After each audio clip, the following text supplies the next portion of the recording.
Hey everybody, welcome back to my channel. This is Ebbie with Ebbie Reviews, and this is going to be my review of Chasing Dallas Season 2, Episode 3, The Shame Game. So we start back at the game night, and King Kane is it trying to explain, I'm not gonna call that man Georgina. He's trying to explain to George why he felt away, and George doesn't seem to understand, and in fact thinks he is owed an apology. You think you're not okay, girl, sister, daughter? No, no, no, ma'am. You're not doing an apology for what? For why? What are you talking about? That doesn't even make any sense. You came at him cockeyed and crazy, and see, we don't even can't even give you a leg to stand on because you stay double talking, because you say, well, when he met me before, we haven't really met. I mean, once in passing. That's meeting. Okay. I know that doesn't mean he's your ace boom coon, but that doesn't mean you don't know who he is. You know what? I'm not finna do this. So, they show a confessional of Ariel Dior, and they're like, we don't know what's happening. We don't know what's going on. Ariel thinks he doesn't need an apology. Dior thinks maybe he does. They both like, what we really don't understand is why nobody is trying to get into us and who we are, what's happening. So they play games. Everyone is clearly drunk, and kissing on each other. And okay, so clearly you, Markel, this is your event, and you set up these games, and then you set up the games to be the way they are, but then you shade the people who participate in the games. You set up how the rules go and what's supposed to happen.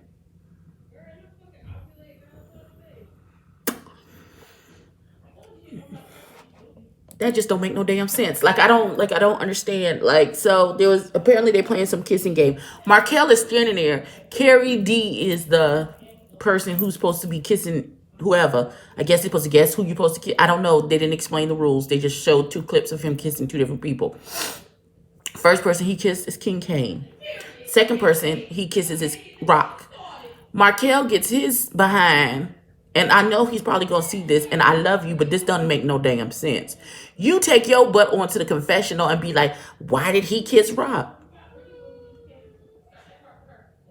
What? Am I drunk? Or were we not, did we not see the, were you not, was this not your party? Was this not one of the games that you set up for them to play? Did you not know the rules of your game that you set up to play at your party? So that doesn't make any sense. Riddle me that, Batman. How does that make any sense that you don't, you know what? Okay, girl. All right, so we clearly getting to the end of the party. They are standing around. So this is when Premier and Antonio get into the shits. So I guess Premier overheard Antonio talking to Reese about like why she hit Ike. You know, I thought she didn't want to be a part of the cast, but here you are all up in the business, all in the screens. You know, you one of the producers always want to be in the videos and all that other stuff.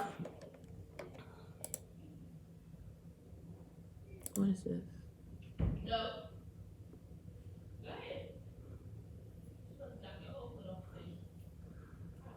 Oh, leadership appointments. Okay, so Premier took offense to that, and so Premier and Antonio start to get into it. And Premier is very much like, don't be cute, don't be smart, you know, don't act like Reese. Um, and Reese immediately was like, what was it? Wait, you called? Oh, you sent for me? Well, here I come. That was the vibe that it gave off. It was very much what I would do. if you argue with someone else and you just toss me into throw the pen and toss me into the middle of your argument. What was it? What you had to say about me? What happened? What happened, sis? You feeling away? What's going on? So these broads burning up my kitchen first thing in the morning. Merciful Jesus. Then Antonio correctly says, why did you even bring Reese into this? If you have an issue with me saying anything, why bring Reese into this? Because Premier said that, and like here comes the he say, she say. Premier sent a text message, showed a text message to Antonio, showed a text message to Premier saying that Reese said, don't let Premier into your house because he's gonna read you for everything in your whole life, your life, your ancestry, your housing, your choices, your relationships, everything. Your juice choices, choices you make at restaurants for food. Premier is just gonna read you for all of it. And Antonio says that Premier feels threatened. And Premier says, why would I feel threatened? I have on $800 shoes. Pause. What does $800 shoes have to do with anything? I don't. And whether or not you feel threatened.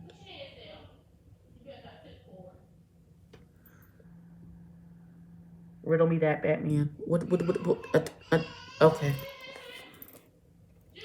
Oh.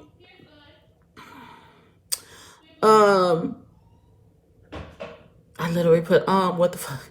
Premier says Antonio is the reason him and Reese got beef, and then he shows the receipt.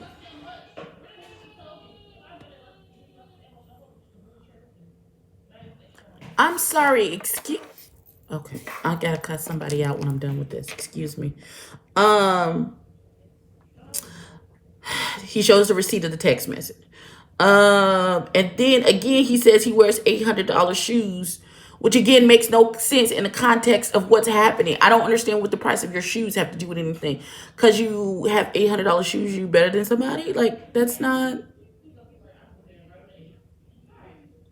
Okay, that's not how this works. That's not how any of this works. So, literally, they are standing face to face having a heated discussion, and Reese is saying, I was a good friend to you. I was a good friend to you, and for you to attack me like this, I feel some type of way, blase bloom. Reese then gets on his Instagram live and starts selling wolf tickets like, bitch, I will lump you the fuck up. Don't do that. Any hoe who gonna step, you come around here if you want to. Don't come for me unless I send for you. Is pretty much how that went. So then we get Trey Womack and Wuda run down the foolala of his event and the game night event, talking about everything that happened, and they fake working out, and then says they gonna hook each other up with. They got somebody they can hook each other up with. They gonna set them up each other on blind dates. Okay. So Trey Howard, who was introduced in a very small way last week, he's putting on a fashion show, that I guess he did everything himself. The fashions were super cute. Dior came to help. He did a couple of the models' hair, and he did some modeling himself, because I think Dior is his gay father, is how I think that goes. So he thanks him so much for his help. Looks like it was a successful event. And then that's all we had with Trey Howard. Hopefully we'll get more interaction with him as the season goes on. His second confessional look was everything, though. This little Burberry type coat with a fur collar and a turtleneck and the little 3 necklaces. Very clean. I liked it a whole lot. All right, so we then go to Carrie D and Markel. Markel invites Carrie D out to get some ice cream. And then I don't understand the purpose of you inviting someone out to get to know them, and then the first thing out of your mouth is complete shade. You insulted the boy singing. You came for him about kissing King Kane and Rock. Like you came for his entire life. You tried that boy on every hand. And Carrie D is a very good sport, no shade. He doesn't have that shady type of personality. He just lets everything roll off his back like water off a duck. But that could not have been me because I love Markel and I would have cussed you. I don't understand. It's like fun shit. It's not fun shit. Stop it. Be a decent person. What is wrong with you? Know what? Nope. I'm not doing. Nope. Nope. Nope. Nope. Because this is a show, and I think he's putting on for the show. I hope this is not how he conducts himself in real life, in real situations. And if it is, I'm surprised somebody hasn't cold cocked his ass at this point. All right, so we get through that filler situation, and then the rest of the episode is about the attack and murder of Malaysia Booker. Malaysia Booker was a young trans woman. It started with a video going viral of her being attacked after a car accident. And then a week later, her being shot dead and found, I believe, in a trash can, or in a trash bag, or something having to do like she was thrown away into some trash. I speak to this as I can only be an ally to not only the trans community but the LGBT as a whole.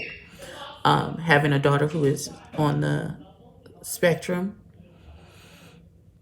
having a dear friend, one of my best friends, is trans. This is an awful, horrible thing. Like, I don't.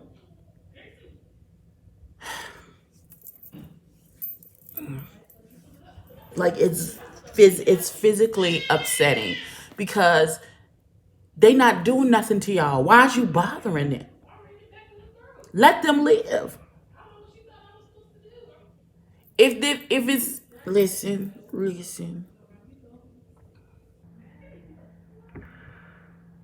It's hard to articulate my thoughts and what I really want to say because I identify with Malaysia Booker's mother as a parent who's lost a child. So I know what that hurt feels like.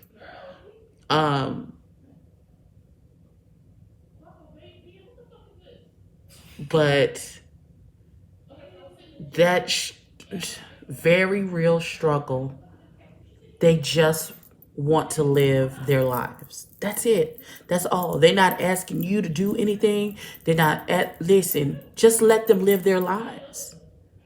Like, I don't understand how you get so invested into somebody that you do not know. Like, they're not bothering you. When Dior and Reese came to see Ariel, because Ariel was very and understandably angry about the whole situation because there was a lot of disparaging comments in regards to Malaysia, and we're like, well, if she wasn't doing XYZ, we as Black people hear that all the time. Every time a Black man is killed by the cops, well, if he had just done X, Y, and Z. Every time, it's, oh my God. They were not put on this earth by mistake. They are here for a reason, just like you are here for a reason. No one has any right to take anyone, that's, oh my God. Like, I feel like I'm babbling. I feel like I can't articulate this point the way that I want to.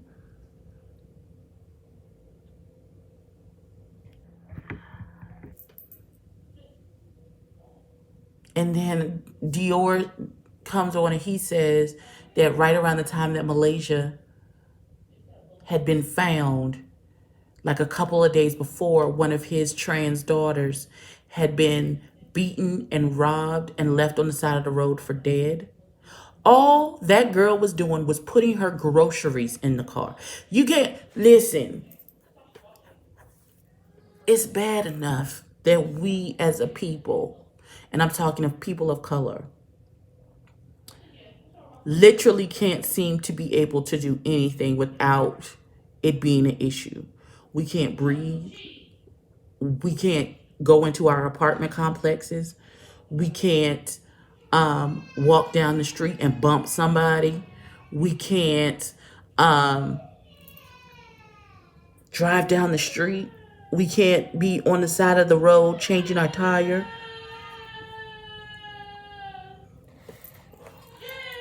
Y'all hold that thought.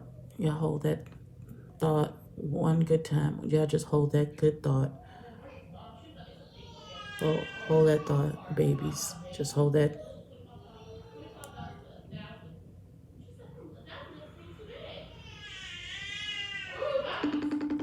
Just give me 1 second. I gotta be mama for one moment. Yeah. If he don't shut up all of that noise while I'm trying to record. No, that's you crying with him. Oh, yes. Stop mocking that baby. Y'all are loud. I'm trying to record a video. Thank you very much. Goodbye.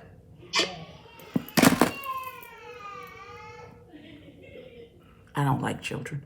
I lost my train of thought. Okay, so listen. I just want my trans sisters to know that I have your back. As an ally, I have your back. I'm the type of person that I will just almost got hurt really bad jumping into somebody else's stuff to try and stop a domestic situation. But what I'm not going to allow is for someone else's insecurities to impact your life and what you got going on, because they can't handle what they got going on with them. They want to attack you. The only thing that I did not agree with, unfortunately, was when Ariel said that the cops weren't killing black men fast. Like, I understand that she's upset at the people who are making crazy comments, but two wrongs don't make a right. It just doesn't. And I understand that she spoke out of her hurt and her horror, and the fact that she knows that that could have just as easily been her. So I'm not going to give her too much, but that sentiment that she is gleeful every time she sees a black man get pulled over for tickets or drugs or whatever, and they end up getting their brains blown out. No, baby. Everybody's life is worth something, even the people that you don't like. I have an issue when they try, because they have an issue with what you're going on, which is none of their damn business to begin with, decides to make an impact on you. But I don't want to say all that. Oh, Jesus Christ. Like, all of it is just, it's a lot. It's a whole lot.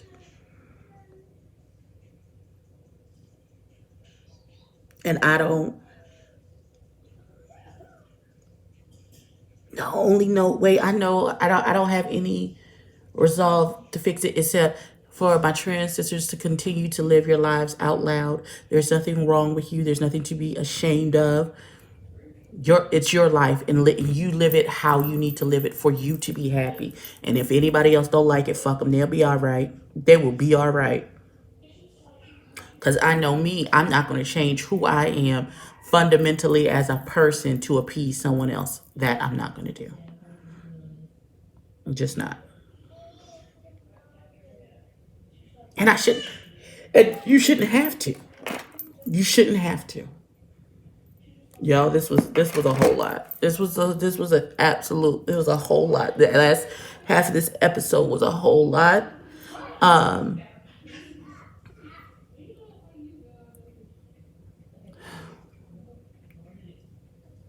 all I want y'all to know is y'all not alone, and you do have allies, and we love y'all. Okay, so this evening we're gonna do a live panel review on this episode of Chasing Dallas on my channel at 9 p.m. Eastern Standard Time. We may have a special guest. So please come back, join the discussion, because I feel like this is going to be a good one.